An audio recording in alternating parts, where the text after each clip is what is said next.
Good afternoon and welcome to BJC Mitzvah Day number 190, part 2.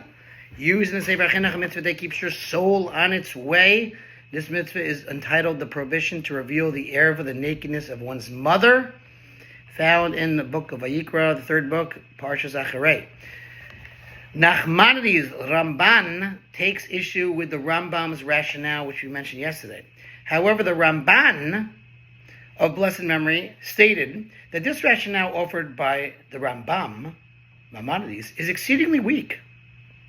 For if this were the Torah's objective, then it seems illogical that, on the one hand, the Torah should impose excision kares for cohabiting with relatives because of their continuous presence in his company, yet on the other hand, should allow a person to marry 100 women, if he so desires, or even 1,000. He says, according to biblical law, a man is permitted to marry multiple wives, but nowadays polygamy is strictly prohibited. But that's biblical law. It would seem to be much more pressing to regulate intimate activity in the context of marriage, where such activity is a given. Thus, the Ramban of blessed memory stated, and this is a direct quote, "We have received no tradition about the rationale for the prohibition of cohabitation with close relatives, but it stands to reason that this matter involves an esoteric concept that is one of the mystical underpinnings of creation. This concept is intimately connected with the soul of man and is a detail of the more general esoteric concept of Ibor, to which we have previously alluded. Until here's the quote of the Ramban." Let's see some footnotes to get a little more clarity on this. See, for example, Ramban's commentary through Genesis. Explanation of this esoteric concept is beyond the scope of this work.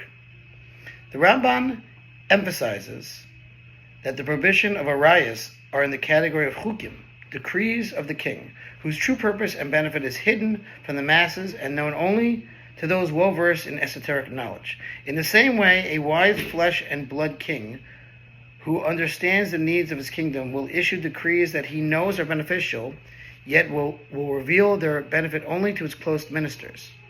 While the Ramban questions Rambam's reasoning on the grounds that the Torah does not limit intimacy within marriage, the Rambam actually makes the point that if not for the severe restrictions on intimacy with close relatives, most people would be caught in the,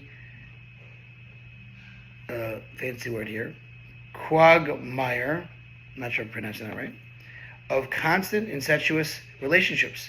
It is only because the Torah treated such relations with utmost gravity, imposing kares, again spiritually cut off, or God forbid dying young, or losing a child in one's lifetime, or capital punishment for any violation, that they are distant from people's minds and that society as a whole remains morally upright. Thus, Rambam, Maimonides, sees a moral purpose in the arise prohibitions, while Ramban sees an esoteric purpose in them. Okay, we will continue, God willing, tomorrow with this mitzvah to sponsor a future mitzvah, 36,100 for the gold. Have a wonderful day.